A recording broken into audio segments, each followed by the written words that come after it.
अस्सलाम वालेकुम friends, welcome back to my YouTube channel daily tips with Asma. आज की इस वीडियो में हम आपको बताएंगे सजीला नाम के बारे में अनोखी और दिलचस्प मालूमात। सजीला नाम का शुमार लड़कियों के नामों में होता है। सजीला एक इस्लामी नाम है। सजीला नाम की इब्तदाई तारीख अरबी ज़ुबान से निकलती है। सजीला नाम की लड़कियों के लिए खुशकिस्मत नंबर 9 माना जाता है। माहिरीन के मुताबिक सजीला नाम की लड़कियां बहुत कम बोलने वाली होती हैं। सजीला नाम का मतलब है सजी सवरी औरत। सजीला नाम की लड़कियों के लिए खुशकिस्मत दिनों में एतवार, मंगल और जुमेरात का दिन शामिल है।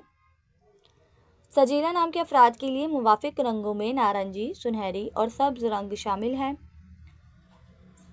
सजीला नाम के अफराद के लिए मुवाफिक पत्थरों में सब्ज कीमती पत्थर शामिल है। खुशकिस्मती वाली धातों में हिंसों के हिसाब से तांबा शामिल है।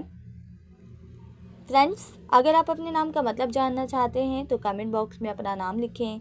इंशाल्लाह हम आपके नाम की वीडियो ज़रूर बनाएंगे। Thanks for watching. अल्लाह हाफिज़।